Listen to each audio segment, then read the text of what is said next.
사람으로 한평생을 살았으나 짐승보다 더 차갑게 버림받을 운명이라면 차라리 산짐승들이 내 마지막 길을 배웁하게 해주십시오. 옛날 아주 먼 옛날에 호랑이가 담배를 피우고 산신령이 구름을 타고 내려와 쉬어가던 깊고 깊은 산골 마을에 덕구라는 사내가 살고 있었습니다. 이 마을은 첩첩산 중이라 해가 늦게 뜨고 일찍 지며 겨울이 되면 눈이 허리춤까지 쌓여 아예 바깥 세상과 길이 끊어지는 외진 곳이었습니다. 마을 사람들은 척박한 땅을 일구며 근근히 살아갔지만 그 중에서도 가장 가난하고 가진 것 없는 이를 꼽자면 단연코 마을 꼭대기 숲과 가장 맞닿은 곳에 쓰러져가는 오두막을 짓고 사는 덕구였습니다.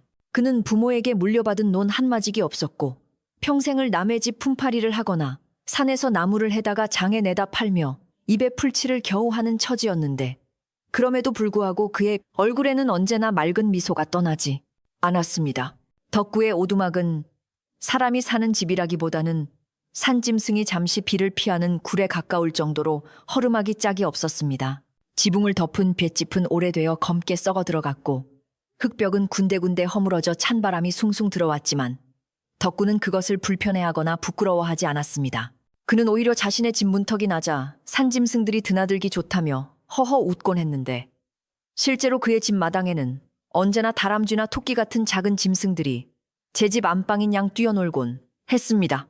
마을 사람들은 그런 덕구를 보며 혀를 차거나 모자란 사람이라 손가락질했지만 덕구는 사람들의 시선보다 숲속 친구들의 눈망울을 더 귀하게 여겼기에 아무런 대꾸도 하지 않고 그저 묵묵히 자신의 삶을 살았습니다. 그가 얼마나 심성이 고운 사람이었는지는 마을 아래 장터까지 소문이 자자할 정도였지만 정작 그 덕을 보는 것은 사람이 아니라 산속의 짐승들이라는 점이 특이했습니다. 덕구는 자신이 먹을 보리밥은 굶더라도 산새들이 쪼아먹을 좁쌀은 반드시 챙겨두는 사람이었는데 겨울이 다가오면 그는 자신의 낡은 옷을 기워 입을 생각은 하지 않고 산짐승들이 추위를 피할 수 있도록 오두막 주변에 낙엽을 두툼하게 깔아주는 일에 더 열중하곤 했습니다. 어느 해인가는 다리가 부러진 어린 노루를 발견하고는 지극정성으로 약초를 캐어다가 붙여주고 자신의 방 아랫목을 내어주어 겨우내 함께 지낸 적도 있었는데 이 일이 알려지자 마을 사람들은 사람이 짐승과 한 방에서 잔다며 그를 더욱 기이하게 여겼습니다. 계절은 흘러 어느덧 산골 마을에 매서운 동장군이 찾아왔고 그해 겨울은 유난히 눈이 많이 내리고 바람이 칼날처럼 날카로워 모든 생명이 숨을 죽여야만 했습니다. 하늘은 며칠째 잿빛 구름으로 뒤덮여 있었고 굵은 눈발은 쉴 새 없이 쏟아져 내려 마을의 길이란 길은 모두 지워버리고 오직 하얀 정막만이 세상을 가득 채우고 있었습니다. 덕구는 며칠째 일감이 없어 쌀독이 바닥을 드러낸 지 오래였지만 자신의 배고픔보다 눈 속에 파묻혀 먹을 것을 찾지 못할 산짐승들 걱정에 잠을 이루지 못하고 밤새 문 밖을 서성거렸습니다. 뼈마디가 쑤시는 추위 속에서도 그는 빗자루를 들고 마당에 눈을 치우며 혹시라도 배고픈 짐승이 찾아오면 쉬어갈 자리를 마련해 두곤 했습니다. 눈보라가 몰아치던 어느 밤 덕구의 오두막 문을 긁는 소리에 그가 힘겹게 문을 열어보니 털이 뻣뻣하게 얼어붙은 멧돼지 한 마리가 쓰러질 듯 서 있었습니다. 보통 사람이라면 기겁을 하고 도망쳤을 테지만 덕구는 멧돼지의 눈빛에서 살기가 아닌 깊은 허기와 공포를 읽어내고는 주저없이 자신이 아껴두었던 마지막 고구마를 꺼내어 멧돼지 앞에 놓아주었습니다. 멧돼지는 경계심을 풀고 허겁지겁 고구마를 먹어치웠고 덕구는 그런 멧돼지의 거친 털을 쓰다듬으며 많이 배고팠지. 이 눈이 그쳐야 너희들도 살 텐데 하며 마치 자식을 달래듯 따뜻한 말을 건네주었습니다. 멧돼지는 한참을 머무르다 덕구의 손등을 혀로 한번 핥아주고는 다시 눈보라 속으로 사라졌습니다. 덕구의 살림살이는 날이 갈수록 궁핍해져 갔는데 곶감조차 다 떨어져 냉방에서 잠을 청해야 하는 날들이 이어졌습니다. 몸은 추위에 떨고 배는 등가죽에 붙을 지경이었지만 그는 산에서 주워온 도토리가 조금이라도 생기면 그것을 삶아 먹는 대신 숲으로 가는 길목에 뿌려두어 다람쥐들이 찾아먹게 했습니다. 나는 며칠 굶어도 살지만 저 작은 것들은 하루만 굶어도 얼어 죽는다는 것이 덕구의 입버릇이었는데 이는 단순한 동정심이 아니라 모든 생명을 자신과 한 몸처럼 여기는 지극한 사랑에서 우러나온 행동이었습니다. 그의 손발은 동상에 걸려 벌겋게 부어올랐고 얼굴은 흑빛으로 변해갔지만 짐승들을 향한 그의 눈빛만은 언제나 맑은 호수처럼 깊고 그윽했습니다. 그러던 어느 날 덕구는 심한 고열에 시달리며 자리에 눕게 되었는데 변변한 약 한 첩 쓸 수 없는 형편이라 그저 냉수한 사발 떠놓고 끙끙 앓는 수밖에 없었습니다. 열은 불덩이처럼 치솟아 오르고 기침은 멈추지 않아 가슴이 찢어질 듯 아팠지만 그 와중에도 그는 문 밖에서 들려오는 바람 소리에 귀를 기울이며 혹시나 짐승들이 찾아오지 않았나 걱정했습니다. 그는 몽롱한 정신 속에서도 짐승들이 굶주릴까봐 벽에 걸어두었던 마른 시래기 뭉치를 힘겹게 끌어내려 문틈으로 밀어 넣어 주었는데 이것이 그가 가진 마지막 식량이었습니다. 그날 밤 오두막 주변에는 수많은 산짐승의 발자국이 찍혔고 달빛 아래 그림자들은 창호지 문 너머로 앓고 있는 덕구를 안타깝게 지켜보다가 돌아갔습니다. 병세는 날이 갈수록 깊어져 덕구는 이제 자리에서 일어날 힘조차 없게 되었고 의식은 가물가물해져 현실과 꿈의 경계를 넘나들게 되었지만 그의 곁을 지키는 사람은 아무도 없었습니다. 마을 사람들은 폭설에 갇혀 제 앞가림하기도 바빴고 평소 왕래가 없던 덕구의 오두막까지 눈을 헤치고 찾아올 생각은 꿈에도 하지 못했기 때문입니다. 덕구는 흐릿해지는 눈으로 천장을 바라보며 자신의 삶이 얼마 남지 않았음을 직감했지만 죽음 자체에 대한 두려움보다는 자신이 떠나고 나면 저 험한 산속의 친구들을 누가 돌봐줄까 하는 걱정이 앞서 눈물을 흘렸습니다. 내가 가면 누가 너희들 밥을 줄고 부디 다치지 말고 겨울을 잘 나야 할 텐데. 그의 쉰 목소리가 텅 빈 방 안에 메아리처럼 울려 퍼졌습니다. 덕구의 숨소리가 점점 잦아들 무렵 기이하게도 바람소리가 멈추고 사방이 고요해지더니 오두막 주변으로 이름 모를 산새들이 날아와 처마 밑에 앉기 시작했습니다. 평소에는 사람을 피해 깊은 숲속에 숨어 지내던 새들이었지만 그날만은 마치 덕구의 마지막을 배웅하려는 듯 가지런히 앉아 슬픈 울음소리를 내지 않고 가만히 방 안을 응시했습니다. 덕구는 어렴풋이 들리는 새들의 날개짓 소리에 희미한 미소를 지으며 평생을 외로웠으나 결코 혼자가 아니었음을 깨닫고 마음의 평안을 얻었습니다. 그는 마지막 힘을 짜내어 굳어가는 손을 들어 허공을 향해 작별 인사를 건네듯 손짓을 했고 그 손짓은 마치 숲을 향한 그리고 세상을 향한 마지막 축복과도 같았습니다.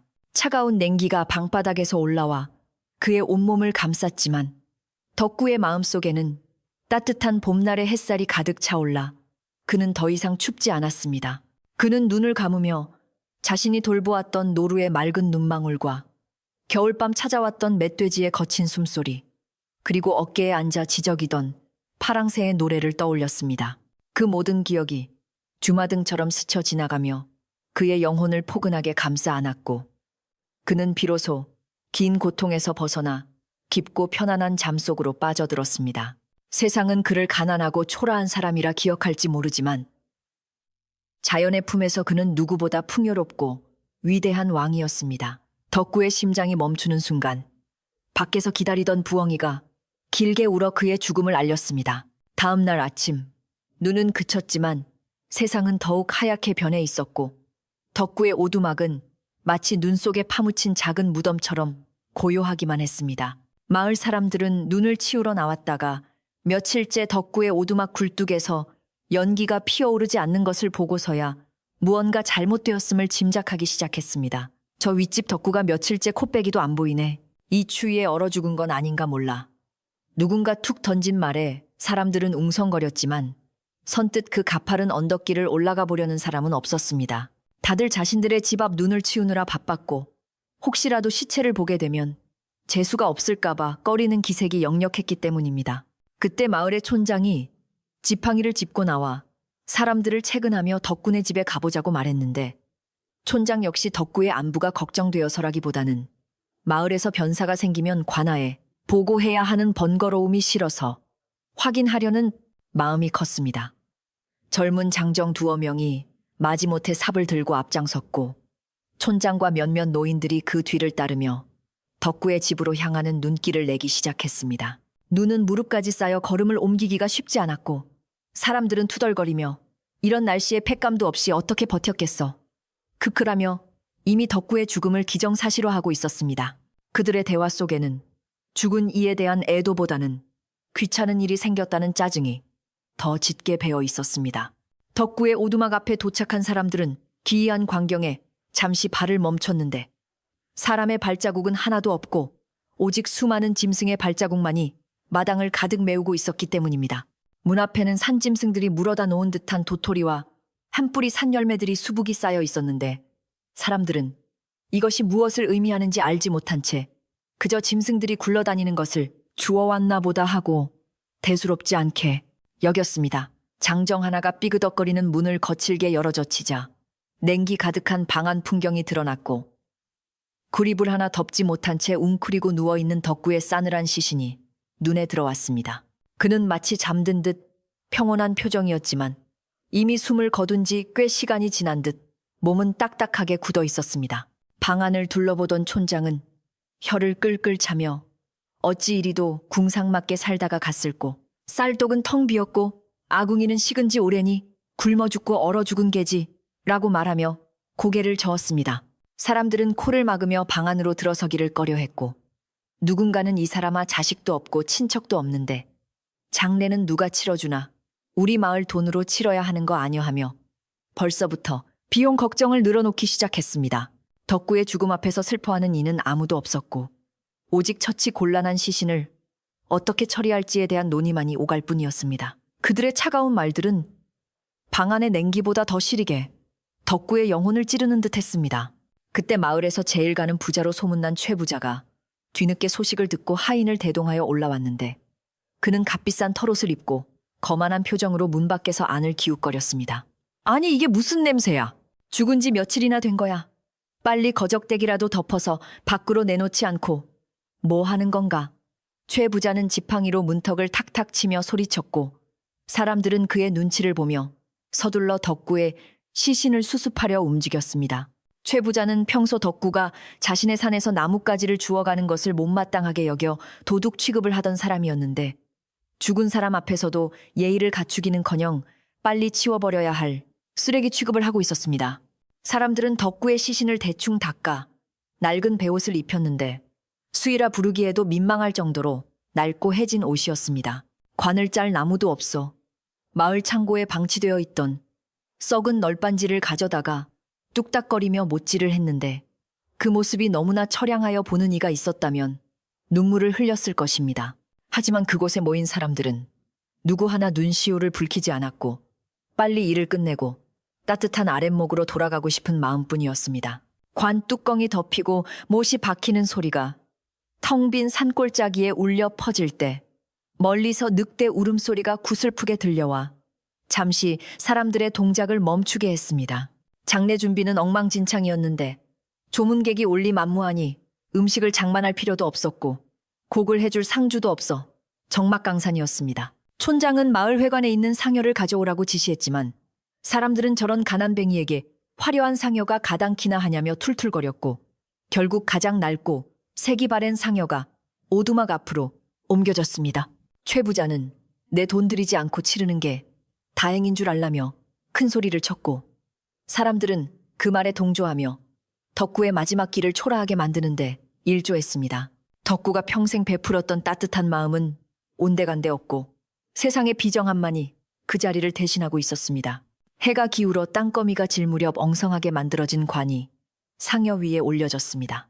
상여를 맬 사람이 부족하여 마을의 젊은이들이 억지로 차출되었는데 그들은 재수가 없다며 침을 뱉거나 투덜거리며 어깨를 들이밀었습니다. 만장을 들 사람도 없어 나뭇가지에 흰 종이 몇 장을 걸어 흉내만 내었고 요령을 흔들며 선소리를 할 사람도 마땅치 않아 촌장이 대충 웅얼거리기로 했습니다. 그렇게 덕구의 장례 행렬은 누구의 배웅도 받지 못한 채 쓸쓸하고 초라하게 시작되려 하고 있었습니다. 하지만 그들은 알지 못했습니다. 숲의 깊은 곳에서 수많은 눈동자가 이 모든 광경을 지켜보고 있다는 것을 말입니다. 바람이 다시 거세지기 시작하며 나뭇가지들이 흔들려 기괴한 소리를 내기 시작했는데 마치 산 전체가 덕구의 억울하고 외로운 죽음을 슬퍼하며 우는 것 같았습니다. 상욕군 중 하나가 어이구 날씨 한번 고약하네. 귀신 나오기 딱 좋은 날이야. 라며 몸을 떨었고 다른 사람들도 불안한 듯 주위를 두리번거렸습니다. 그들이 덕구의 오두막을 떠나 산길로 접어들려 할 때 숲속 깊은 곳에서 낙엽 밟는 소리가 바스락바스락 들려오기 시작했습니다. 처음에는 한두 마리의 짐승이 움직이는 소리 같았으나 이내 그 소리는 점점 커져 마치 군대가 이동하는 듯한 웅장한 울림으로 변해갔습니다. 최 부자는 거만한 태도로 무슨 소리가 이렇게 요란해 멧돼지 떼라도 내려오는 거 아냐 하며 하인들 뒤로 숨으려 했고 촌장과 마을 사람들도 걸음을 멈추고 소리가 나는 쪽을 긴장된 눈빛으로 응시했습니다. 어둠 속에서 번뜩이는 수많은 불빛들이 하나둘 나타나기 시작했는데 그것은 횃불이 아니라 짐승들의 눈광이었습니다. 나무 뒤에서 바위 틈에서 덤불 속에서 짐승들이 하나둘 모습을 드러내기 시작하자 사람들은 공포에 질려 뒷걸음질 쳤습니다.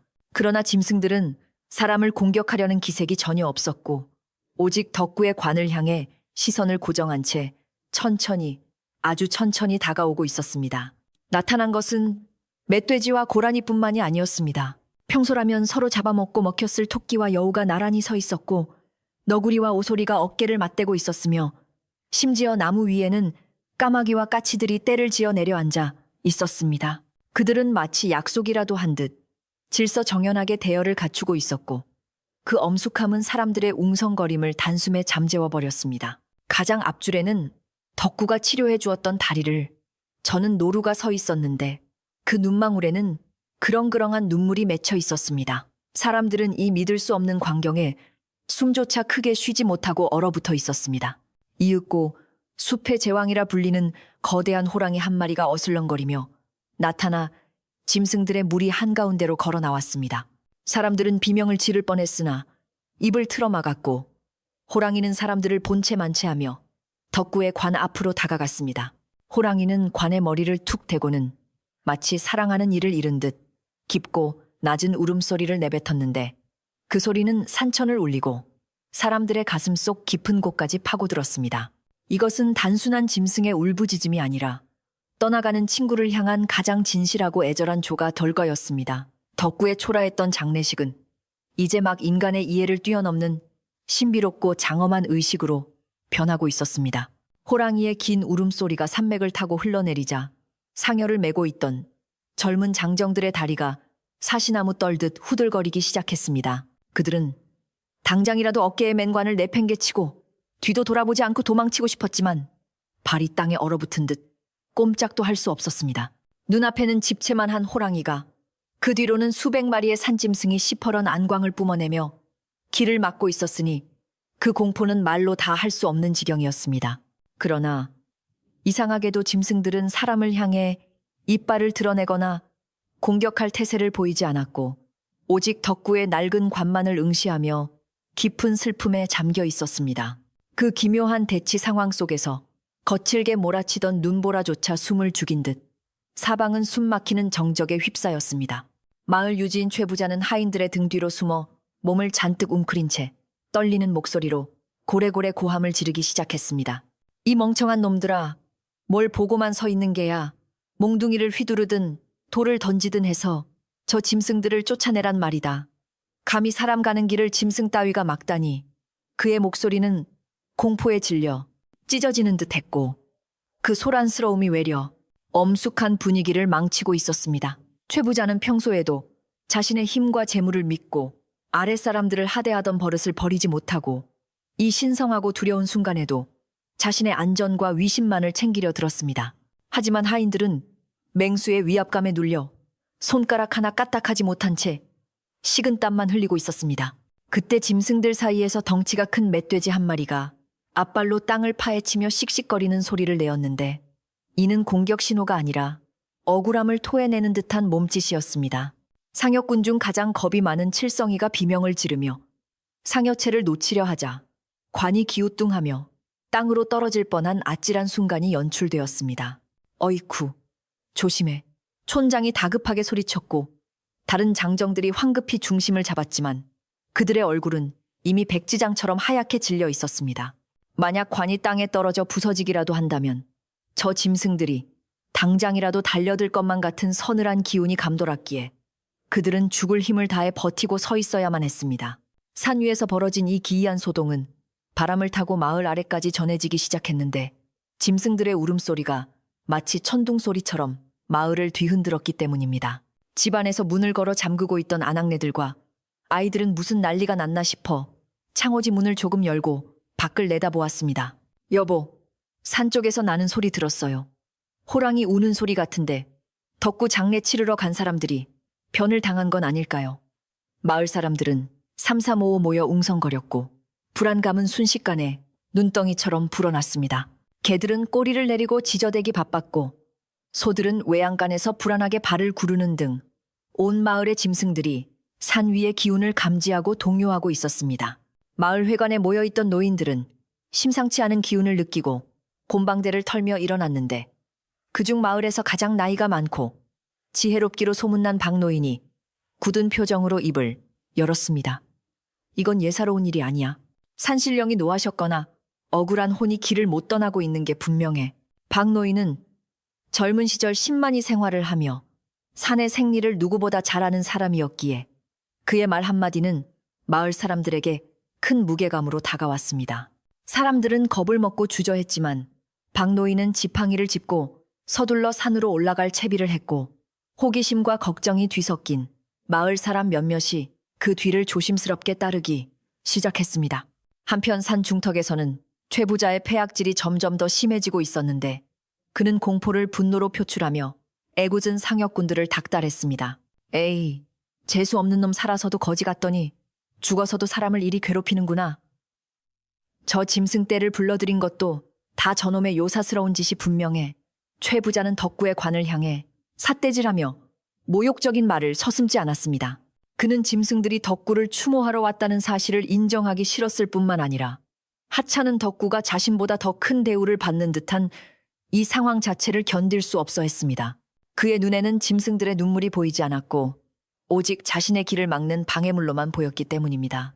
최 부자의 고함 소리에 자극을 받은 탓인지 아니면 그의 악한 마음을 읽은 탓인지 가만히 있던 호랑이가 고개를 들어 최 부자를 똑바로 응시하며 낮게 그르렁거렸습니다. 그 소리는 마치 땅속 깊은 곳에서 울려 나오는 지진 소리와 같아서 최 부자는 순간 숨이 턱 막히며 다리에 힘이 풀려 그 자리에 주저앉고 말았습니다.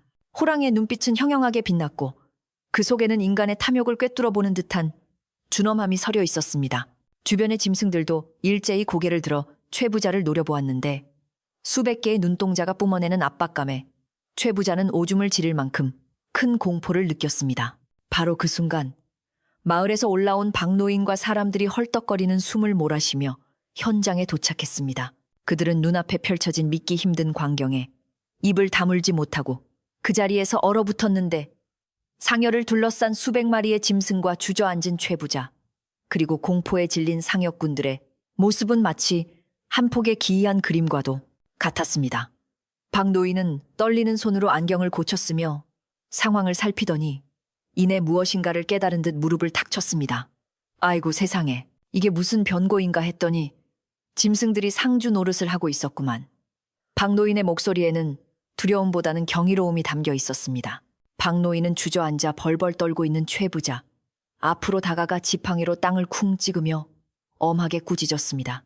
이복의 최 부자 자네는 눈이 있어도 보지 못하는가? 저 짐승들이 지금 사람을 해치려 하는 게 아니네. 덕구 가는 길을 배웅하러 나온 조문객들이란 말일세. 박노인의 호통에 최 부자는 억울하다는 듯 대꾸했습니다. 노인장 노망에 드셨소. 짐승이 무슨 조문을 한단 말이오. 저것들은 시체를 뜯어먹으러 온 아귀 같은 것들이요. 당장 불을 놓아 쫓아버려야 합니다. 최 부자는 여전히 자신의 아집을 꺾지 않고 짐승들을 적대시하며 상황을 더욱 악화시키려 들었습니다. 하지만 박노인은 단호하게 고개를 저으며 상역군들을 향해 소리쳤습니다. 모두들 듣거라. 절대 짐승들을 자극해선 안 된다. 돌 하나, 나뭇가지 하나라도 던졌다간 우리 모두 이 산에서 살아내려가지 못할 게다. 이것은 하늘이 내린 징조이니 우리는 그저 죽은 이에 대한 예를 갖추는 수밖에 없다. 박노인의 말에 상역군들은 든 몽둥이를 슬그머니 내려놓았지만 여전히 불안한 눈빛을 거두지 못했습니다. 짐승들은 박노인의 말을 알아듣기라도 한 듯 그가 나타나자 울음소리를 조금 잦아들게 하고 그를 주시하고 있었습니다. 그때 짐승들 무리 뒤쪽에서 너구리 한 마리가 굴러다니는 밤송이와 도토리를 입에 물고 나와 관 앞에 조심스럽게 내려놓았습니다. 이어서 다람쥐들이 쪼르르 달려나와 잣을 올려놓고 산토끼들은 마른 풀을 가져와 관 주변을 장식하기 시작했습니다. 그 모습은 마치 사람들이 제사상에 음식을 올리는 것과 다를 바가 없어서 지켜보던 사람들은 기가 막혀 말문이 막힐 지경이었습니다. 허참, 저게 무슨 조화 속이야. 짐승이 사람 흉내를 내네. 마을 사람들 사이에서 탄식 섞인 속삭임이 터져 나왔고 그제야 몇몇 사람들은 덕구가 평소 짐승들에게 베풀었던 선행을 어렴풋이 떠올리기 시작했습니다. 그러나 최 부자는 이 상황을 도저히 받아들일 수 없었습니다. 그는 자신이 마을의 최고 어른이자 지배자라 여겼는데 고작 가난뱅이 덕구의 장례식에서 짐승 따위에게 기가 눌려 있다는 사실이 참을 수 없는 모욕으로 느껴졌습니다. 그는 벌떡 일어나 품에 숨겨두었던 엽총을 꺼내들며 소리쳤습니다. 다들 비켜. 내 이놈들을 다 쏴 죽여서 가죽을 벗겨버릴 테다. 어디 감히 내 앞길을 막아. 최 부자가 총구를 호랑이에게 겨누자 순식간에 분위기는 걷잡을 수 없이 험악해졌습니다. 짐승들은 일제히 털을 곤두세우며 낮게 으르렁거렸고 숲 전체가 분노로 요동치는 듯 했습니다. 박노인은 사색이 되어 최 부자의 팔을 붙잡고 말렸습니다. 이 사람아 미쳤는가? 총을 쏘면 우린 다 죽어. 저 눈빛들을 보고도 모르는가? 하지만 이성을 잃은 최 부자는 박노인을 거칠게 밀쳐버렸고 박노인은 눈밭에 나뒹굴고 말았습니다. 에잇 비키시오. 내 오늘 이 산의 주인이 누구인지 똑똑히 보여주겠소. 최 부자의 손가락이 방아쇠에 걸리는 순간 상역군들은 비명을 지르며 바닥에 엎드렸고 호랑이는 땅을 박차고 뛰어오를 준비를 했습니다. 일촉즉발의 위기 상황 덕구의 장례식은 피비린내 나는 사륙의 현장으로 변하기 직전이었습니다. 그 순간 하늘에서 날카로운 울음소리와 함께 거대한 독수리 한 마리가 수직으로 하강하여 최 부자의 손등을 낚아채듯 스치고 지나갔습니다. 으악 최. 부자는 고통의 비명을 지르며 엽총을 눈밭에 떨어뜨렸고 총은 탕 하는 소리와 함께 허공을 향해 발사되었습니다. 총소리에 놀란 까마귀들이 하늘을 새카맣게 뒤덮으며 날아올랐고 산울림은 메아리쳐 굉음으로 돌아왔습니다. 다행히 총알은 아무도 맞추지 못했지만 이 총소리는 잠시 유지되던 인간과 짐승 사이의 위태로운 평화를 완전히 깨트리는 신호탄이 되고 말았습니다. 짐승들은 더 이상 가만히 있지 않았습니다. 멧돼지들이 앞발을 구르며 사람들을 향해 조금씩 조여오기 시작했고 늑대들은 이빨을 드러내며 포위망을 좁혀왔습니다. 사람들은 서로를 끌어안으며 공포에 떨었고 최 부자는 피 흘리는 손을 부여잡고 뒷걸음질치다 엉덩방아를 부쉈습니다. 살려줘. 내 돈은 얼마든지 줄 테니 살려만 다오. 그는 짐승들에게 돈이 통하지 않는다는 사실조차 망각한 채 헛소리를 짓거렸습니다. 박노인은 혀를 차며 다시 일어났지만 이제는 자신도 어찌할 수 없는 상황이 되어버렸음을 직감했습니다. 상역군들은 이제 관을 메고 있는 것조차 힘겨워했습니다. 촌장님 관을 버리고 도망칩시다. 이러다간 다 죽습니다. 누군가 울먹이며 소리쳤고 촌장 역시 겁에 질려 고개를 끄덕였습니다. 그래. 일단 살고 봐야지. 관을 내려놓아라. 그리고 천천히 뒤로 물러서자. 촌장의 지시에 상역군들은 기다렸다는 듯이 관을 땅에 내려놓으려 했습니다. 그런데 그때 짐승들의 움직임이 다시 멈췄습니다. 그들은 사람들이 관을 버리고 도망치려는 것을 막으려는 듯 퇴로마저 차단하며 빽빽하게 벽을 만들었습니다. 그것은 마치 장례를 끝마치기 전에는 아무도 갈 수 없다고 말하는 듯한 단호한 의지의 표현이었습니다. 박노인은 그 모습을 보고 탄식하며 중얼거렸습니다. 저것 보게. 저 미물들이 우리보다 의리가 깊네. 덕구를 두고 도망치려는 꼴을 못 봐주겠다는 거야. 끝까지 책임을 지라는 게지. 그의 말에 사람들은 부끄러움과 두려움을 동시에 느꼈습니다. 덕구를 짐작 취급하며 대충 처리하려 했던 자신들의 마음이 짐승들에게 들킨 것만 같아 얼굴이 화끈거렸습니다. 차가운 바람이 불어와 헝클어진 만장을 펄럭이게 했고 찢어진 종이 사이로 보이는 하늘은 무심하게도 파랗게 개어 있었습니다. 이때 관 뚜껑 위로 눈송이 하나가 살포시 내려앉았는데 그것을 시작으로 멈췄던 눈이 다시 내리기 시작했습니다. 하얀 눈은 더러운 사람들의 발자국과 핏자국을 덮어주려는 듯 소리 없이 쌓여갔습니다. 호랑이는 떨어진 엽총을 앞발로 밟아 눈 속으로 파묻어 버리고는 다시 관 앞으로 돌아와 엎드렸습니다. 그 모습은 이제 소라는 끝났다. 다시 얘를 갖추라는 무언의 압력이었습니다. 최 부자는 부들부들 떨며 촌장 뒤로 숨었고 사람들은 오도 가도 못한 채 짐승들의 처분만을 기다리는 신세가 되었습니다. 박노인은 옷매무새를 가다듬고 앞으로 나서며 사람들을 향해 말했습니다. 다들 정신 차리게. 우리가 지금 여기서 살아남을 유일한 방법은 이 장례를 정성껏, 아주 정성껏 치르는 것뿐일세. 저 짐승들이 만족할 만큼 덕구를 잘 보내주어야만 길이 열릴 것이야. 박노인의 눈빛은 결연했습니다. 그는 최 부자가 망쳐놓은 분위기를 수습하고 덕구의 마지막 길을 제대로 배웅해야만 하늘의 노여움도 짐승들의 분노도 풀 수 있음을 본능적으로 알았습니다. 이것은 단순한 장례가 아니라 인간이 잃어버린 도리를 되찾는 시험대와도 같았습니다. 사람들은 그제야 사태의 심각성을 깨닫고 자세를 고쳐 잡았습니다. 상여꾼들은 다시 상여채를 어깨에 얹었고 삐딱하게 썼던 갓을 바로 고쳐 썼습니다. 촌장도 헛기침을 하며 목소리를 가다듬었습니다. 하지만 여전히 관은 너무나 초라했고 재물 하나 없는 빈상은 민망하기 짝이 없었습니다. 짐승들이 가져다 놓은 도토리와 산열매만이 유일한 재물인 상황에서 사람들은 자신들의 빈손을 내려다보며 쥐구멍이라도 찾고 싶은 심정이었습니다. 덕구를 위해 아무것도 준비하지 않았던 그들의 인색함이 뼈저리게 다가오는 순간이었습니다. 소문은 이제 마을 전체로 퍼져 더 많은 사람들이 산 입구로 몰려들고 있었습니다. 그들은 멀리서 보이는 짐승들의 거대한 무리와 꼼짝 못하는 상여 행렬을 보며 수군거렸습니다. 덕구가 보통 사람이 아니었나 봐. 산신령이 덕구를 데려가려고 사자들을 보낸 게야.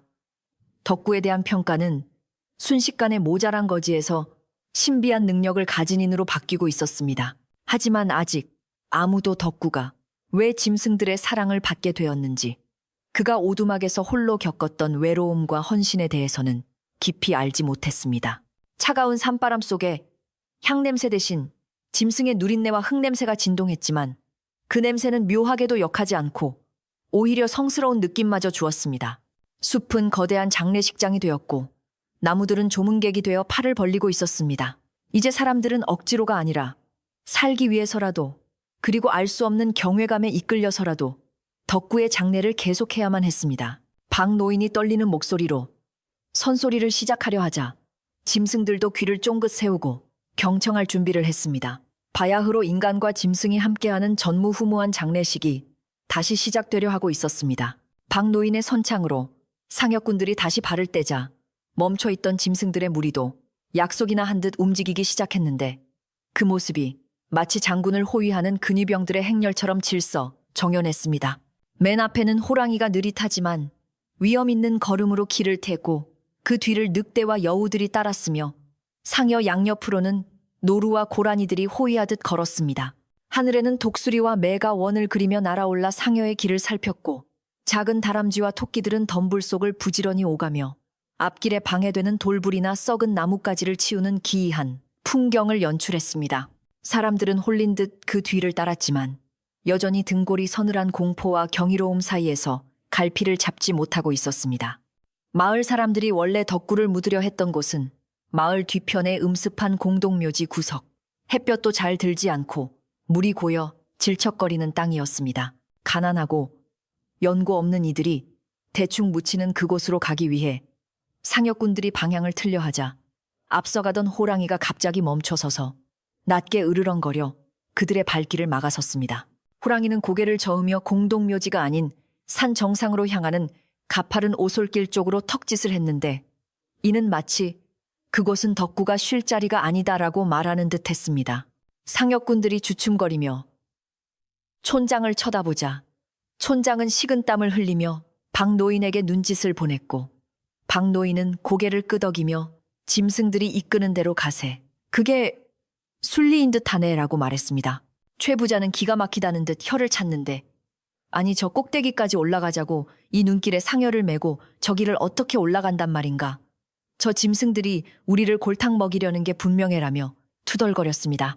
사실 그의 말처럼 산 정상으로 가는 길은 평소에도 사람이 다니기 힘들 정도로 험했고 게다가 폭설이 내린 직후라 무릎까지 빠지는 눈길을 헤치고 가는 것은 고역 중에 고역이었습니다.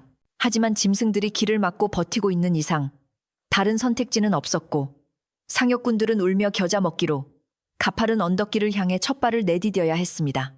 최 부자는 값비싼 털신이 눈에 젖는 것을 아까워하며 욕설을 중얼거렸지만 늑대 한 마리가 그를 쏘아보자 잽싸게 입을 다물었습니다.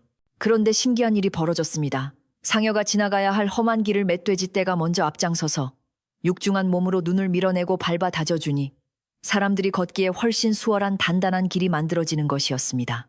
멧돼지들이 거친 숨을 몰아쉬며 엉덩이를 흔들 때마다 눈길은 평평하게 다져졌고 튀어나온 나뭇가지는 곰이 앞발로 툭 쳐서 부러뜨려 길을 넓혀주었습니다. 상역군들은 처음에는 두려움에 떨었으나 점차 짐승들이 자신들을 돕고 있다는 사실을 깨닫고는 안도감과 함께 묘한 고마움을 느끼기 시작했습니다. 이거 참, 짐승이 사람보다 길을 더 잘 닦네 그려. 누군가의 혼잣말에 다른 사람들도 고개를 끄덕였습니다. 산 중턱에 이르렀을 때 박 노인은 길가에 서 있는 앙상한 나무들을 가리키며 멈춰 섰는데 그 나무들의 밑동에는 집단이 꼼꼼하게 감겨 있었습니다. 저것 좀 보게, 덕구가 한 짓이야. 겨울에 나무들이 얼어 터지지 말라고 제 옷가지나 짚을 구해서 감아준 게지. 박 노인의 설명에 사람들은 나무를 자세히 들여다보았고 개 중에는 덕구가 입고 다니던 헌 저고리, 소매가 잘려 감겨 있는 것도 볼 수 있었습니다. 자신은 캥겹옷을 입고 추위에 떨면서도 말 못하는 나무가 얼까봐 제 옷을 찢어 감싸준 덕구의 마음 씀씀이에 사람들은 할 말을 잃었습니다. 그 집단 위에는 작은 새들이 추위를 피해 옹기종기 모여 앉아 상여를 내려다보고 있었습니다. 조금 더 올라가자 이번에는 바위 틈 사이사이에 깨끗하게 닦인 옹기 조각들이 놓여 있는 것이 보였는데 그 안에는 도토리와 말린 산 열매들이 조금씩 담겨 있었습니다.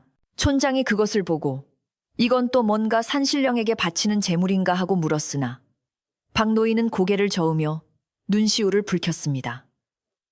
아닐세. 이건 덕구가 겨울잠을 못 자거나 먹이를 못 구한 작은 짐승들을 위해 마련해둔 밥상이야. 자기는 굶어도 짐승들 배는 텔리지 않겠다고 눈이 오기 전에 미리미리 채워둔 게지. 그제야 사람들은 왜 다람쥐와 너구리들이 덕구의 관을 따르며 슬퍼하는지 가슴 깊이 이해하게 되었습니다.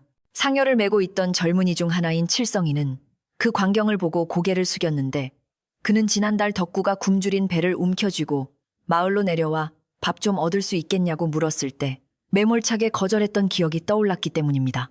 거지 주제에 어디서 밥을 달래 하며 소금을 뿌렸던 자신의 행동이 떠올라 얼굴이 화끈거렸습니다. 덕구는 그렇게 구박을 받으면서도 산으로 돌아와 짐승들을 위해 마지막 남은 곡식을 나누어 주었던 것입니다. 칠성이는 어깨를 짓누르는 상여의 무게보다 자신의 죄책감이 더 무겁게 느껴져 눈물을 훔쳤습니다. 최 부자는 여전히 불만 가득한 표정으로 헐떡거리며 뒤를 따랐지만 그의 눈에도 덕구의 흔적들이 하나둘 들어오기 시작했습니다. 길목마다 놓여있는 덫을 제거한 흔적들이 그것이었습니다. 마을의 사냥꾼들이 설치해 놓았던 올무나 덫을 덕구가 몰래 치우고 그 자리에 위험이라는 표시로 돌멩이를 쌓아둔 것이 보였습니다. 최 부자는 평소 사냥을 즐기며 짐승 가죽을 모으는 것을 취미로 삼았기에 자신의 덫이 사라질 때마다 덕구를 의심하며 욕을 했었습니다. 하지만 지금 그 덫에서 살아남은 짐승들이 덕구의 관을 호위하는 것을 보며 그는 뭐라 형용할 수 없는 기묘한 패배감을 맛보아야 했습니다. 산바람은 점점 차가워졌지만 상여 행렬을 둘러싼 짐승들의 열기는 뜨거웠습니다. 늑대들은 바람이 불어오는 쪽으로 서서 자신들의 몸으로 바람을 막아주었고 곰은 덩치를 이용해 눈보라가 상여에 직접 들이치지 않도록 방패막이가 되어주었습니다. 사람들은 털옷을 겹겹이 입고도 춥다고 엄살을 피웠지만 맨몸의 짐승들은 덕구를 위해 추위도 잊은 채 헌신하고 있었습니다. 이 모습은 인간의 이기심과 짐승의 의리를 극명하게 대비시켜 주었고 마을 사람들은 점차 짐승들을 두려움의 대상이 아닌 경외의 대상으로 바라보기 시작했습니다. 어느덧 행렬은 산의 8부 능선을 넘어 정상에 가까워지고 있었는데 이곳은 마을 사람들조차 거의 와본 적이 없는 깊은 산속이었습니다. 숨이 턱까지 차오른 상역군들이 더 이상은 못 가겠습니다. 다리가 끊어질 것 같아요 라며 주저앉으려 할 때였습니다. 앞서가던 호랑이가 큰 바위 위에 올라서서 길게 포효하자 거짓말처럼 구름이 걷히고 햇살이 쏟아져 내리기 시작했습니다. 그 빛은 상여가 나아갈 길을 비추듯 황금빛으로 빛났고 지친 상여꾼들에게 다시 일어설 힘을 불어넣어 주는 듯 했습니다. 호랑이가 안내한 곳은 산 정상 바로 아래 남쪽을 향해 널찍하게 트인 평평한 언덕이었습니다. 사방이 산으로 둘러싸여 바람을 막아주고 하루 종일 햇볕이 드는 그야말로 천하의 명당 자리였습니다. 눈이 무릎까지 쌓인 다른 곳과는 달리 그곳만은 따스한 햇살 덕분에 눈이 녹아 흙이 드러나 있었고 흙에서는 향긋한 냄새가 피어올랐습니다. 풍수를 조금 볼 줄 아는 촌장이 그곳을 보더니 입을 딱 벌렸습니다. 아니, 이 산중에 이런 명당이 숨어 있었다니 이건 왕후장상이 나올 께짜리가 아닌가. 최 부자 역시 그 땅을 보자마자 욕심이 동하여 눈이 번쩍 뜨였습니다. 이복의 촌장, 이런 귀한 땅에 저런 거지를 묻는다는 게 말이 되는가. 여긴 내 나중에 쓸 씹자리로 딱인데 당장 상여를 돌리게. 그는 염치도 없이 소리쳤지만 이번에는 아무도 그의 말에 귀를 기울이지 않았습니다. 오히려 마을 사람들은 최 부자를 경멸 어린 시선으로 쳐다보았고 박 노인은 자네는 죽어서도 저런 땅에 묻힐 자격이 없네. 욕심이 가득한 자는 땅이 거부하는 법이야 라며 일침을 가했습니다. 최 부자는 분해서 얼굴이 불그락푸르락해졌지만 주변을 애워싼 늑대들의 서슬퍼런 눈빛에 꼬리를 내릴 수밖에 없었습니다. 상여가 명당의 한가운데에 내려지자 짐승들은 기다렸다는 듯이 땅을 파기 시작했습니다. 멧돼지들은 코와 앞발을 이용해 굳은 땅을 파헤쳤고 오소리와 너구리들은 흙을 밖으로 퍼날랐습니다. 사람들은 삽을 들고 왔지만 짐승들의 기세에 눌려 감히 나설 엄두를 내지 못하고 멍하니 바라만 볼 뿐이었습니다. 짐승들의 발톱이 깨지고 피가 맺혔지만 그들은 멈추지 않고 흙을 파냈습니다. 마치 덕구에게 가장 따뜻하고 편안한 잠자리를 만들어주겠다는 일념 하나로 움직이는 것 같았습니다. 그 처절하고도 정성스러운 노동을 지켜보던 한 아낙네가 결국 참았던 울음을 터뜨렸습니다. 아이고 덕구 아재요. 사람이 해줘야 할 일을 짐승들이 다 하네요. 우리가 죄인입니다. 우리가 죄인이에요. 아낙네의 통곡 소리에 다른 사람들의 눈시울도 붉어졌습니다. 그들은 덕구가 살았을 때 따뜻한 밥 한 끼 대접하지 못한 것을 후회했고 그가 죽은 뒤에도 귀찮은 짐짝 취급했던 것을 뼈저리게 반성했습니다. 짐승들이 흘리는 피와 땀은 사람들의 얼어붙은 양심을 녹이는 뜨거운 물과 같았습니다. 흙을 파내는 소리만이 정적을 채우는 가운데 마을 사람들은 비로소 덕구라는 사람의 진짜 가치를 깨닫고 있었습니다. 구덩이가 어느 정도 깊어지자 곰 한 마리가 숲에서 부드러운 전나무 잎과 마른 억새를 한 알음 안고 와서 구덩이 바닥에 깔았습니다. 차가운 흙바닥에 덕구의 관이 바로 닿지 않게 하려는 배려였습니다. 이를 본 촌장이 삽을 든 젊은이들을 향해 소리쳤습니다. 뭐하고들 있는가? 우리도 거들어야지. 짐승만도 못한 놈 소리 듣기 싫으면 당장 가서 흙이라도 나르세. 촌장의 불호령에 젊은이들이 부랴부랴 달려들어 짐승들과 함께 땅을 고르기 시작했습니다. 처음에는 짐승 옆에 다가가는 것을 무서워했지만 짐승들이 사람을 공격하지 않고 묵묵히 일만 하자 그들도 안심하고 힘을 보탰습니다. 사람과 짐승이 섞여 묘지를 만드는 광경은 실로 기이하고도 감동적이었습니다. 멧돼지가 파낸 흙을 사람이 삽으로 정리하고 사람이 옮기기 힘든 큰 돌은 곰이 들어 옮겨주었습니다. 서로 말은 통하지 않았지만 덕구를 좋은 곳으로 보내겠다는 마음 하나로 연결되어 손발이 척척 맞아 들어갔습니다. 최 부자만이 멀찍이 떨어져 이 광경을 지켜보며 소외감을 느꼈지만 그 역시 더 이상 방해할 엄두는 내지 못하고 그저 입맛만 다실 뿐이었습니다. 덕구의 장례식은 이제 단순한 의식을 넘어 인간과 자연이 화해하고 하나가 되는 축제의 장으로 변해가고 있었습니다. 마침내 묘지가 완성되고 관을 하관할 시간이 되었습니다. 상여꾼들이 조심스럽게 관을 들어 구덩이 속으로 내리려는데 낡은 관 뚜껑이 삐걱거리며 살짝 벌어졌습니다. 그 틈으로 덕구의 손이 보였는데 그 손은 온통 상처투성이었습니다. 가시덤불을 헤치고 다니느라 긁힌 자국 짐승들을 위해 돌을 나르다 생긴 굳은 살 동상으로 검게 변한 손가락들이 적나라하게 드러났습니다. 그 손은 세상에서 가장 못생기고 거친 손이었지만 동시에 세상에서 가장 아름답고 자비로운 손이었습니다. 박노인은 그 손을 보며 긴 탄식을 내뱉었습니다.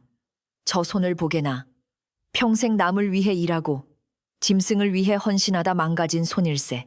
우리는 비단옷을 입고 호의호식하며 손을 아꼈지만 덕구는 저 손으로 하늘의 뜻을 실천했네. 박노인은 자신이 입고 있던 두루마기를 벗어 관 위에 덮어주며 예를 표했습니다. 그러자 다른 마을 사람들도 하나둘씩 자신의 목도리나 겉옷을 벗어 관 위에 던져주었습니다. 비록 늦었지만 차가운 땅 속에 눕는 덕구가 조금이라도 따뜻하기를 바라는 마음에서였습니다. 관이 바닥에 안치되자 호랑이가 다가와 관 위에 머리를 대고 마지막 인사를 건넸습니다. 호랑이의 눈에서 굵은 눈물방울이 뚝뚝 떨어져 관 뚜껑을 적셨습니다. 그러자 숲속의 모든 짐승들이 일제히 고개를 들어 하늘을 향해 울부짖기 시작했습니다. 아우, 늑대의 울음소리 끼익, 산새의 비명 크엉, 곰의 통곡이 하나로 섞여 장엄한 진혼곡이 되어 산천을 울렸습니다. 그 소리는 너무나 슬프고도 애절하여 듣는 사람들의 가슴을 후벼 파는 듯했습니다. 마을 사람들도 엎드려 통곡하며 덕구의 이름을 불렀습니다. 이제 본격적으로 봉분을 쌓을 차례가 되었습니다. 사람들은 정성껏 흙을 덮었고 짐승들은 발로 흙을 밟아 단단하게 다져주었습니다. 흙이 한 삽 한 삽 덮일 때마다 덕구의 육신은 땅으로 돌아갔지만 그의 영혼은 이곳에 모인 모든 생명의 마음속에 영원히 각인되고 있었습니다. 해는 서산으로 기울어 붉은 노을을 만들어냈고 그 노을빛은 덕구의 무덤을 황금색으로 물들였습니다. 가난하게 살다간 덕구였지만 그의 마지막은 왕의 장례식보다 더 화려하고 성대했습니다. 최 부자는 붉게 물든 하늘과 덕구의 무덤, 그리고 눈물 흘리는 사람들과 짐승들을 바라보며 알 수 없는 감정에 휩싸였습니다. 평생 돈과 권력이 최고라고 믿고 살아왔는데 돈 한 푼 없는 덕구가 자신보다 훨씬 더 존경받고 사랑받으며 떠나는 모습을 보며 자신의 삶이 껍데기뿐임을 희미하게 남아 느끼기 시작했습니다. 그는 슬그머니 자신의 주머니 속에 있던 엽전을 만지작거리며 고개를 떨구었습니다.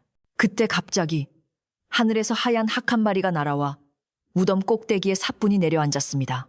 학은 긴 목을 빼고 우아하게 춤을 추듯 날개를 펼쳤는데 사람들은 그것을 보고 덕구가 신선이 되어 승천하는 모양이다라며 감탄했습니다. 짐승들도 학을 향해 고개를 숙이며 경의를 표했습니다. 이 신비로운 광경은 덕구의 죽음이 끝이 아니라 새로운 시작임을 그리고 그의 선행이 하늘에 닿았음을 보여주는 확실한 증표였습니다. 무덤이 다 만들어지자 사람들은 가지고 온 술과 포는 없었지만 대신 짐승들이 가져온 산열매와 도토리를 제단에 올리고 절을 올렸습니다. 박노인이 대표로 술잔 대신 눈을 담은 잔을 올리며 충문을 읊었습니다. 유세차, 덕구야, 부디 좋은 곳으로 가거라. 이 생에서의 고단함은 다 잊고 저 짐승들과 함께 뛰어노는 세상에서 편히 쉬거라. 그의 목소리는 떨렸지만 진심이 가득 담겨 있었습니다. 짐승들도 사람들의 뒤에 서서 앞발을 모으거나 고개를 숙이며 저마다의 방식으로 애도를 표했습니다. 어둠이 완전히 내려앉고 달이 떠오르자 무덤가는 은은한 달빛에 젖어들었습니다. 장례는 끝났지만 아무도 자리를 뜨려 하지 않았습니다. 사람들은 덕구의 무덤 곁에 앉아 짐승들과 함께 밤을 지새우며 덕구에 대한 이야기를 나누고 싶어 했습니다. 그동안 덕구를 무시했던 자신들의 이야기를 반성하고 덕구가 베풀었던 작은 친절들을 하나둘씩 기억해내며 밤은 깊어갔습니다. 차가운 겨울밤이었지만 덕구의 무덤가는 그 어느 곳보다 따뜻한 온기로 가득 찼습니다. 달이 중천에 떠오르자 삼봉우리는 은은한 은빛으로 물들었고 덕구의 무덤가는 마치 별들이 내려와 쉬는 정거장처럼 신비로운 기운으로 가득 찼습니다. 봉부는 둥글고 단단하게 다져졌으며 그 위에는 하얀 눈이 소미불처럼 덮여 있어 보는 이의 마음을 포근하게 감싸주었습니다. 사람들은 추위도 잊은 채 멍하니 무덤을 바라보고 있었고 짐승들은 그 주위를 병풍처럼 에워싸고 앉아 깊은 침묵을 지키고 있었습니다. 그 침묵은 무겁고 두려운 것이 아니라 세상의 모든 소란을 잠재우는 평화롭고 거룩한 침묵이었습니다. 하지만 이 고요를 견디지 못하는 단 한 사람이 있었으니 바로 최부자였습니다. 그는 값비싼 비단 옷이 눈에 젖어 축축해진 데다 배에서는 꼬르륵 소리가 요란하게 울려대어 체면이 말이 아니었습니다. 게다가 자신의 발밑에서 꾸벅꾸벅 졸고 있는 늑대의 숨소리가 들릴 때마다 소스라치게 놀라며 몸을 움츠려야 했습니다. 그는 더 이상 이 기이한 장례식에 머물고 싶지 않았고 따뜻한 아랫목과 기름진 고깃국 생각이 간절하여 좀이 쑤실 지경이었습니다. 최 부자는 헛기침을 몇 번 크게 하여 사람들의 주의를 끌어보려 했으나 아무도 그를 거들떠보지 않자 결국 참지 못하고 자리에서 일어났습니다. 자, 이제 하관도 했고 봉분도 쌓았으니 할 일은 다 한 것 아니오. 밤이 깊어가는데 이러다 다들 동상 걸려 죽겠소. 그만 내려갑시다. 최 부자의 목소리는 정막을 깨고 날카롭게 울려 퍼졌지만 그 소리에는 위험 대신 초조함과 비굴함이 섞여 있었습니다. 그는 서둘러 하인들에게 눈짓을 하며 산을 내려가려 했습니다. 그때 무덤 옆에 엎드려 있던 호랑이가 천천히 몸을 일으켜 세우더니 최 부자의 앞길을 가로막았습니다. 호랑이는 입을 크게 벌리지도 으르렁거리지도 않았지만 그 거대한 덩치와 형형한 눈빛만으로도 최 부자를 압도하기에 충분했습니다. 최 부자가 오른쪽으로 피하려 하면 호랑이도 오른쪽으로 왼쪽으로 피하려 하면 왼쪽으로 움직이며 마치 벽처럼 그의 길을 막아섰습니다. 뒤이어 멧돼지 몇 마리가 콧김을 뿜으며 최 부자의 뒤를 막으니 그는 꼼짝없이 짐승들에게 포위된 꼴이 되고 말았습니다. 이 이놈들이 왜 이러는 게야? 장례도 다 치러줬잖아. 내 돈 들여서 하인은 아니더라도 내 몸으로 때웠으면 됐지. 뭘 더 바라는 게냐? 최 부자는 공포에 질려 고래고래 소리를 질렀지만 다리는 사시나무 떨듯 후들거리고 있었습니다. 촌장과 마을 사람들도 이 돌발 상황에 당황하여 어쩔 줄 몰라 했는데 짐승들이 왜 유독 최 부자만 보내주지 않는지 그 이유를 짐작할 수 없었기 때문입니다. 분위기는 다시금 살얼음판처럼 차갑게 얼어붙었고 평화로웠던 무덤가는 일순간 긴장감에 휩싸였습니다. 박노인이 지팡이를 짚고 천천히 최 부자와 호랑이 사이로 걸어 나왔습니다. 그는 호랑이의 눈을 가만히 들여다보더니 이내 고개를 끄덕이며 깊은 한숨을 내쉬었습니다. 최 부자 자네는 아직도 모르겠는가? 저 짐승들이 자네의 다친 마음을 꿰뚫어 보고 있는 걸세. 자네는 겉으로는 장례를 도왔을지 몰라도 속으로는 여전히 덕구를 경멸하고 이 자리를 모욕하고 있지 않은가? 박노인의 일침에 최 부자의 얼굴이 붉게 달아올랐습니다. 무슨 헛소리요. 내가 뭘 어쨌다고 최 부자가 발뺌하려 하자. 박노인은 엄한 목소리로 꾸짖었습니다. 그런데 자네는 마을에서 제일 가는 부자이면서도 덕구가 죽었을 때 거적대기 하나 내주는 걸 아까워했고 여기까지 와서도 불평만 늘어놓았어. 저 미물들도 아는 예를 자네만 모르고 있단 말일세. 진심으로 사죄하지 않으면 산신령이 노해서 자네를 산 아래로 보내주지 않을 걸세. 박노인의 말이 끝나자마자 숲속 나무 위에서 까마귀 떼가 일제히 까악까악하고 울어대기 시작했는데 마치 최 부자의 죄를 성토하는 듯 했습니다. 주변의 짐승들도 일제히 최 부자를 향해 한 발자국씩 다가오며 압박해왔습니다. 그 기세가 어찌나 등등한지 최 부자는 털썩 주저앉으며 엉금엉금 뒤로 물러났습니다. 그는 이제 돈이나 권력으로 해결할 수 없는 상황이 있다는 것을, 그리고 목숨이 경각에 달렸다는 것을 본능적으로 깨달았습니다. 아이고 잘못했소. 내가 잘못했어. 덕구야. 아니 덕구님. 내가 눈이 멀어 사람을 알아보지 못했습니다. 최 부자는 결국 체면이고 뭐고 다 던져버리고 덕구의 무덤을 향해 넙죽절을 올렸습니다. 그는 땅바닥에 이마를 덧으며 통곡했는데 처음에는 살기 위한 연기였을지 몰라도 차가운 눈에 얼굴을 묻고 있으니 자신이 덕구에게 했던 모진 말들과 행동들이 주마등처럼 스쳐 지나가며 진짜 눈물이 흘러나오기 시작했습니다. 내 창고에 쌀이 넘쳐나는데 자네 밥 한 끼 안 준 내가 천하의 죄인일세. 최 부자의 통곡 소리가 산봉우리에 울려 퍼지자 짐승들의 살기가 조금씩 누그러지기 시작했습니다. 호랑이는 막아서던 길을 조금 터 주었고 멧돼지들도 거친 콧김을 거두었습니다. 하지만 박노인은 아직 부족하다는 듯 고개를 저었습니다. 말로만 하는 사죄는 소용없네. 자네가 가진 것 중 가장 아끼는 것을 내놓아 마음을 증명하게. 박노인의 말에 최 부자는 잠시 망설이다가 자신이 입고 있던 최고급 비단 두루마기를 벗었습니다. 이건 내 환갑 때 입으려고 한양에서 맞춰온 옷인데 덕구 자네가 입고 가시게. 최 부자는 떨리는 손으로 두루마기를 덕구의 무덤 위에 덮어주었습니다. 붉은 비단 옷이 하얀 눈 덮인 무덤 위에 펼쳐지니 마치 붉은 꽃이 핀 듯 화려하고도 슬픈 풍경이 연출되었습니다. 최 부자는 내친 김에 허리춤에 차고 있던 엽전 꾸러미도 풀어 재단 위에 올려놓았습니다. 이 돈으로 내년 제사 때는 고기랑 과일을 상다리가 부러지게 차려주겠네. 약속함세. 최 부자가 진심으로 고개를 숙이고 자신의 것을 내놓자 그제야 팽팽했던 긴장의 끈이 툭 하고 끊어졌습니다. 호랑이는 낮은 울음소리를 내며 고개를 끄덕였고 다람쥐 한 마리가 쪼르르 달려나와 최 부자의 어깨 위에 잠시 앉았다가 사라졌습니다. 이는 짐승들이 그의 사과를 받아들였다는 뜻이었습니다.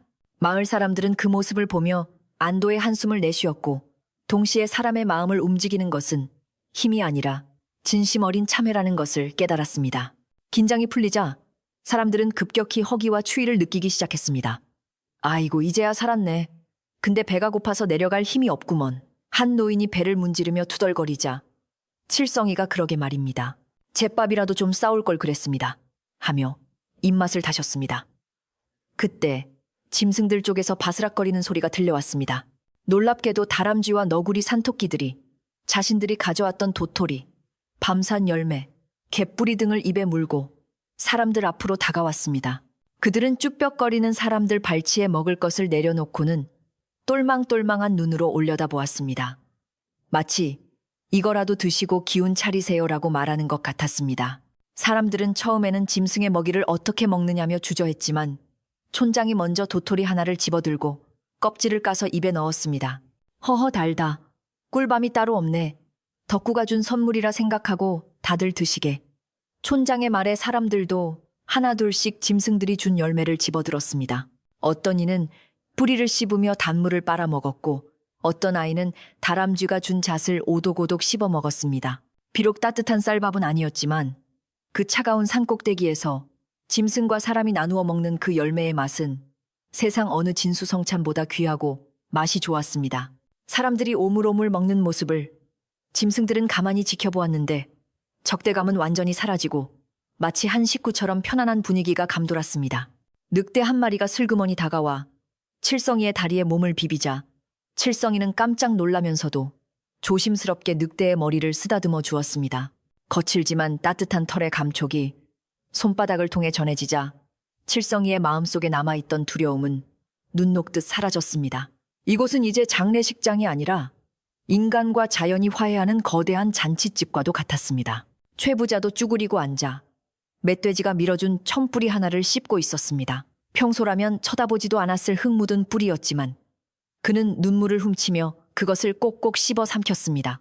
쌉쌀하면서도 달큰한 그 맛이 목구멍을 넘어갈 때마다 그의 가슴 속에 꽉 막혀 있던 욕심 덩어리들이 조금씩 녹아내리는 듯 했습니다. 그는 난생 처음으로 배부름이 아닌 채움의 기쁨을 느꼈습니다. 달빛은 더욱 밝아져 온 산을 대나처럼 비추었고 바람도 잦아들어 평온하기 그지없었습니다. 사람들은 배가 어느 정도 채워지자 덕구의 무덤을 향해 마지막 작별 인사를 고했습니다. 덕구야, 잘 가라. 우리보다 네가 낫다. 내년에도 후년에도 잊지 않고 찾아오마. 사람들의 인사말에는 더 이상 형식치레가 아닌 따뜻한 정이 듬뿍 담겨 있었습니다. 이제 산을 내려가야 할 시간이 되었습니다. 사람들이 주섬주섬 짐을 챙겨 일어나자 호랑이가 다시 앞장섰습니다. 이번에는 길을 막기 위해서가 아니라 어두운 산길을 안내하기 위해서였습니다.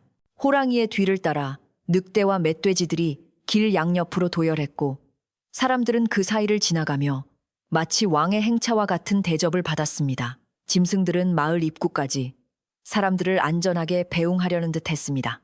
내려가는 길은 올라올 때보다 훨씬 가볍고 수월했습니다.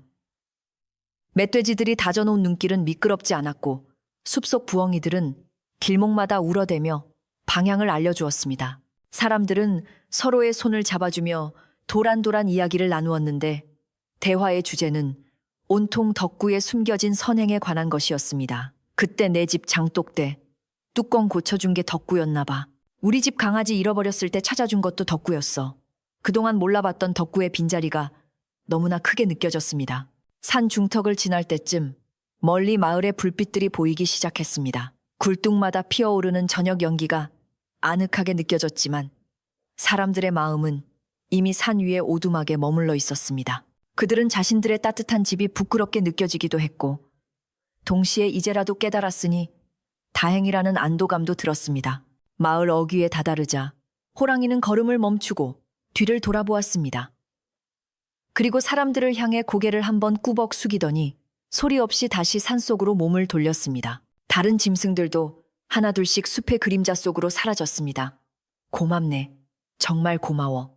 사람들은 멀어지는 짐승들의 뒷모습을 향해 손을 흔들었습니다.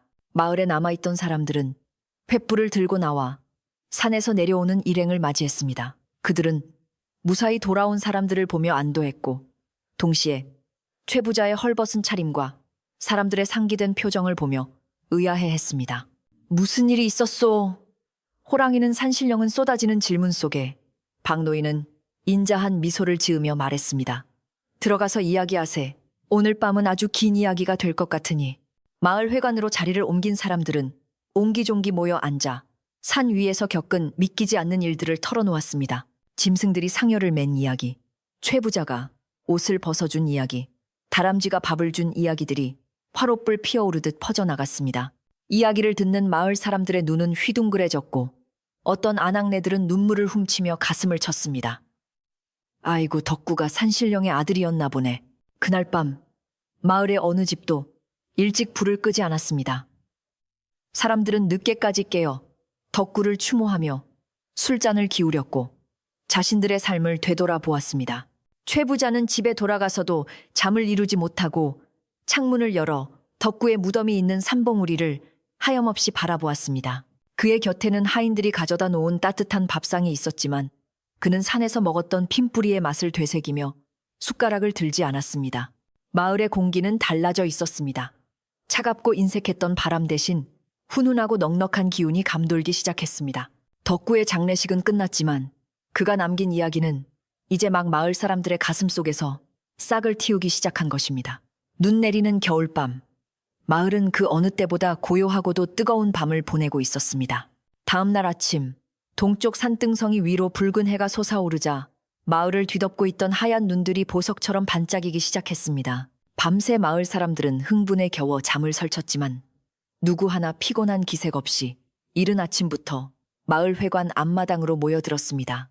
어제 산 위에서 겪었던 기이하고도 감동적인 일이 마치 꿈만 같았기에 서로의 얼굴을 확인하며 그것이 환상이 아니었음을 확인하고 싶었던 것입니다. 사람들의 표정에는 전날까지 감돌던 냉소와 무관심은 사라지고 무언가 큰 깨달음을 얻은 자들만이 가질 수 있는 겸허함과 온화함이 깃들어 있었습니다. 박노인이 회관문을 열고 나오자 사람들은 약속이라도 한 듯 조용히 그를 향해 고개를 숙여 아침 문안을 올렸습니다. 가장 먼저 달라진 것은 최 부자였는데 그는 평소라면 아침잠을 즐기며 하인들이 가져다주는 새순물을 기다렸을 테지만 이날은 동이 트기도 전에 일어나 직접 마당을 쓸고 있었습니다. 그뿐만이 아니라 그는 창고지기를 불러 곳간 문을 활짝 열라고 지시했는데 그 목소리에는 예전의 거만함 대신 단호한 결의가 차 있었습니다. 마을에 쌀 떨어져 굶는 집이 없도록 하라. 특히 독거노인이나 아픈 이가 있는 집에는 고기도 한 근씩 돌려라. 이것은 내가 주는 것이 아니라 덕구님이 베풀고 가신 것을 내가 대신 전하는 것뿐이다. 최 부자의 파격적인 지시에 하인들은 눈이 휘둥그레졌지만 주인 어른의 진심 어린 표정을 보고는 서둘러 쌀가마니를 나르기 시작했습니다. 마을 사람들은 최 부자의 집에서 쌀과 고기가 나온다는 소식에 처음에는 믿지 못했지만 실제로 하인들이 집집마다 찾아다니며 곡식을 나누어 주자 감동의 눈물을 흘렸습니다. 아이고, 덕구가 죽어서도 우리를 먹여 살리는구나. 그 착한 심성이 하늘을 감동시키고 저 짠돌이 최 부자 마음까지 녹였어. 사람들은 쌀을 받으며 덕구가 살았던 산 쪽을 향해 감사의 절을 올렸습니다. 마을의 인심은 쌀 한 톨에서 시작되어 순식간에 온 동네로 퍼져나갔고 이웃 간에 담을 쌓고 지내던 서먹함도 눈 녹듯 사라지게 되었습니다. 누군가가 떡을 하면 옆집으로 돌리고 김치를 담그면 앞집을 불러 나누어 먹는 예전에는 볼 수 없었던 정겨운 풍경이 마을 곳곳에서 피어났습니다. 오후가 되자 마을 청년들은 연장을 챙겨 들고 덕구가 살았던 산 꼭대기 오두막으로 올라갔습니다. 전날 촌장이 덕구의 집을 허물지 말고 산짐승들이 쉬어갈 수 있는 쉼터로 만들자라고 제안했기 때문입니다.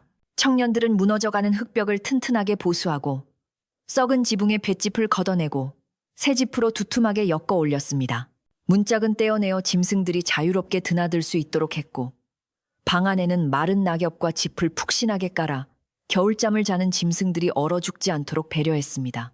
무타던 아궁이는 막아버리는 대신 그 옆에 돌을 쌓아 작은 창고를 만들고 도토리와 옥수수 등을 가득 채워두었습니다. 오두막 수리가 끝나갈 무렵 숲속에서 노루와 토끼들이 하나둘씩 모습을 드러내어 작업을 지켜보았습니다. 예전 같으면 사람이 무서워 도망쳤을 짐승들이었지만 이제는 사람들 곁으로 다가와 냄새를 맡거나 꼬리를 흔들며 친근감을 표시했습니다. 청년 중 한 명이 주머니에서 볶은 콩을 꺼내 손바닥에 올려놓자 산새 한 마리가 날아와 겁도 없이 콩을 물고 갔습니다. 허허, 이 녀석들 보게. 여기가 이제 너희들 별장이구나. 덕구 아저씨 냄새가 나서 좋으냐. 청년들은 땀을 닦으며 흐뭇하게 웃었고 짐승들과 어우러져 일하는 기쁨을 만끽했습니다. 덕구의 오두막은 더 이상 가난의 상징이 아니라 인간과 자연이 공존하는 평화의 성지로 탈바꿈하고 있었습니다. 겨울이 지나고 봄이 찾아오자 덕구가 묻힌 산 정상의 무덤가는 그야말로 꽃대궐을 이루었습니다. 사람들이 심지도 않았는데 진달래와 철쭉이 봉분을 감싸듯 피어났고 이름 모를 야생화들이 알록달록하게 술을 놓아 마치 비단 이불을 덮어놓은 듯 했습니다. 이는 산짐승들이 덕구의 무덤을 꾸미기 위해 꽃씨를 물어다 나르고 걸음을 주며 가꾸었기 때문이라는 소문이 돌았습니다. 실제로 무덤 주변에는 잡초 하나 없이 깨끗했는데 산토끼들이 돋아나는 자풀을 뜯어먹어 정리를 해주었고 두더지들이 땅을 부드럽게 일구어 주었기 때문입니다. 덕구의 무덤은 흉물스러운 묘지가 아니라 마을 사람들이 소풍을 오고 싶어하는 가장 아름다운 명소가 되었습니다. 최 부자는 약속대로 최고의 석공을 불러 덕구의 무덤 앞에 상석과 비석을 세웠습니다. 비석에는 거창한 관직이나 미사여구 대신 박노인이 직접 쓴 산과 숲의 친구, 아름다운 사람, 덕구 여기 잠들다라는 소박하지만 울림 있는 글귀가 새겨졌습니다. 최 부자는 매달 초하루와 보름이면 하인을 시키지 않고 직접 술과 과일을 들고 산을 올라 덕구에게 인사를 올렸습니다. 그는 무덤 앞에 앉아 이런저런 세상 돌아가는 이야기를 덕구에게 들려주곤 했는데 그럴 때마다 숲에서 불어오는 바람이 그의 땀을 식혀주며 마치 덕구가 대답하는 듯한 느낌을 받곤 했습니다. 최 부자는 덕구 덕분에 자신이 진짜 부자가 무엇인지 깨닫게 되었다며 평생을 감사해했습니다. 마을의 변화는 아이들에게도 큰 영향을 미쳤습니다. 예전에는 아이들이 산에 올라가면 새총으로 새를 잡거나 개구리에 돌을 던지며 놀았지만 이제는 그런 모습을 찾아볼 수 없게 되었습니다. 어른들은 아이들에게 산짐승은 덕구 아저씨의 친구들이니 괴롭히면 안 된다라고 가르쳤고 아이들도 숲속 친구들을 소중히 여기는 법을 자연스럽게 배우게 되었습니다. 아이들은 산에 갈 때면 주머니에 과자 부스럭이나 곡식을 챙겨가 짐승들에게 나누어 주었고 다친 짐승을 발견하면 마을 어른들에게 데려와 치료를 부탁했습니다. 마을은 거대한 자연학교가 되었고 아이들은 생명을 존중하는 따뜻한 마음을 가진 어른으로 자라났습니다. 덕구의 기일이 돌아오자 마을에서는 큰 잔치가 벌어졌습니다. 촌장은 이날을 덕구의 날로 정하고 마을 사람들 모두가 참여하는 축제로 만들었습니다. 집집마다 정성껏 마련한 음식을 마을 회관으로 가져왔고 돼지를 잡고 떡을 쳐서 풍성한 잔치상을 차렸습니다. 특이한 점은 사람들의 상뿐만 아니라 마을 어귀와 산 입구에 짐승들을 위한 밥상을 따로 차렸다는 것입니다. 짐승들이 좋아하는 고구마, 감자, 옥수수, 과일 등을 수북하게 쌓아놓고 촌장이 축문을 읽으며 잔치의 시작을 알렸습니다. 숲속 친구들아, 오늘은 우리 은인 덕구가 하늘로 간 날이다. 배불리 먹고 놀다 가거라. 해가 질 무렵 놀라운 장관이 펼쳐졌습니다. 숲에서 수많은 짐승이 떼를 지어 마을로 내려와 차려놓은 음식을 먹기 시작한 것입니다. 사람들은 멀찍이 떨어져서 그 모습을 흐뭇하게 지켜보았고 풍물패는 꽹과리와 장구를 치며 흥을 돋우었습니다. 짐승들은 꽹과리 소리에 놀라기는커녕 마치 그 리듬을 즐기듯 꼬리를 흔들며 음식을 먹었습니다. 호랑이 같은 맹수들은 나타나지 않았지만 멧돼지와 고라니 너구리들이 사람들과 어우러져 한바탕 축제를 즐기는 모습은 마치 전설 속의 무릉도원을 연상케 했습니다. 마을 사람들은 짐승들이 맛있게 먹는 모습만 봐도 배가 부르다며 행복한 미소를 지었습니다. 이날의 이야기는 입에서 입을 타고 이웃 마을 그리고 먼 고을까지 전해졌습니다. 사람들은 덕구라는 사람이 짐승을 감동시켜 죽어서 신이 되었다더라. 그 마을에 가면 짐승과 사람이 친구처럼 지낸다더라 하며 신기해했고 구경을 하러 찾아오는 사람들도 생겨났습니다. 마을을 찾은 나그네들은 깨끗하고 평화로운 마을 분위기에 감탄했고 마을 사람들이 베푸는 넉넉한 인심에 두 번 감탄했습니다. 마을은 점점 살기 좋은 곳으로 소문이 나서 떠났던 사람들이 다시 돌아오고 귀농하는 사람들이 늘어나 활기가 넘치게 되었습니다. 가난하고 외졌던 산골 마을이 덕구 한 사람의 선한 영향력으로 인해 세상에서 가장 부유하고 행복한 마을로 변모한 것입니다. 세월이 흘러 덕구를 기억하는 어른들이 하나둘 세상을 떠나고 새로운 세대가 마을의 주인이 되었지만 덕구의 이야기는 전설처럼, 아니 살아있는 역사처럼 계속 이어졌습니다. 마을 회관 한쪽 벽에는 덕구와 짐승들이 함께 있는 그림이 그려졌고 할머니들은 손주들을 무릎에 앉히고 옛날 이야기를 해주듯 덕구의 이야기를 들려주었습니다. 옛날에 마음 착한 덕구 할아버지가 살았는데 말이야. 그분은 자기 밥은 굶어도 다람쥐 밥은 챙겨주셨단다. 그래서 호랑이도 그분 앞에서는 순한 양이 되었지. 아이들은 그 이야기를 들으며 숲을 바라보았고 바람에 흔들리는 나뭇가지를 보며 덕구 할아버지가 손을 흔드는 것이라 상상했습니다. 어느 해에 가뭄이 심하게 들어 인근 마을들이 모두 흉작으로 고통받을 때 유독 이 마을만은 피해가 적었다는 이야기도 전해집니다. 마을 사람들은 산짐승들이 물길을 찾아주거나 숲이 머금고 있던 수분을 나누어 주었기 때문이라고 믿었습니다. 실제로 산짐승들이 밭에 내려와 해충을 잡아먹어 주어 농사가 더 잘 된다는 말도 있었으니 덕구가 맺어준 인연이 마을을 지켜주는 수호신 역할을 톡톡히 하고 있었던 셈입니다. 사람들은 자연을 정복의 대상이 아닌 함께 살아가야 할 이웃으로 받아들였기에 자연 또한 사람들에게 아낌없는 축복을 내려주었던 것입니다. 박 노인은 100살이 넘도록 장수하며 마을의 정신적 지주 역할을 하다가 어느 화창한 봄날 덕구의 무덤가에서 낮잠을 자듯 편안하게 세상을 떠났습니다. 그의 유언에 따라 사람들은 그를 덕구의 무덤 옆에 나란히 묻어주었습니다. 살아서 덕구의 진가를 알아봐주고 그의 마지막을 지켜주었던 박 노인이었기에 죽어서도 친구 곁에서 영원히 담소를 나누기를 바라는 마을 사람들의 마음이었습니다. 두 개의 무덤은 사이좋은 형제처럼 나란히 서서 마을을 내려다보았고 봄이면 두 무덤 주위로 노랑나비와 흰나비가 쌍을 이루어 춤을 추듯 날아다녔습니다. 최 부자 역시 나이가 들어 임종을 맞이할 때 자식들을 불러 모아놓고 유언을 남겼습니다. 내 재산의 절반은 마을의 가난한 사람들과 숲을 가꾸는 데 쓰도록 해라. 그리고 나를 화려한 명당에 묻지 말고 덕구님이 계신 산 아래쪽에 조그맣게 묻어라. 죽어서라도 그분을 모시며 내 죄를 씻고 싶구나. 자식들은 아버지의 뜻을 받들어 실천했고 최 부자의 무덤은 덕구의 무덤으로 가는 길목을 지키는 문지기처럼 자리 잡게 되었습니다. 이로써 산 정상에는 덕구와 박노인 그리고 최 부자가 함께하며 신분을 초월한 우정과 화해의 상징으로 남게 되었습니다. 오늘 밤도 마을은 고요하고 평화롭습니다. 집집마다 따뜻한 불빛이 새어나오고 굴뚝에서는 구수한 저녁 밥 짓는 냄새가 피어오릅니다.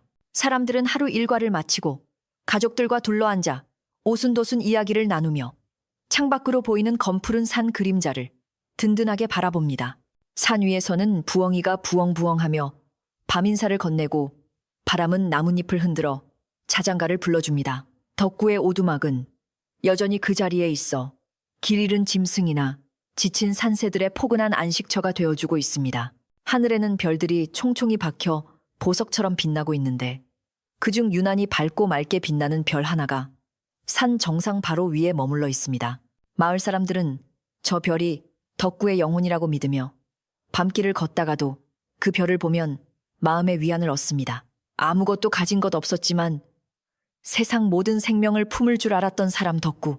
그의 따뜻한 마음은 밤하늘의 별빛이 되어 그리고 숲속의 바람이 되어 지금도 잠든 우리들의 머리맡을 지켜주고 있답니다.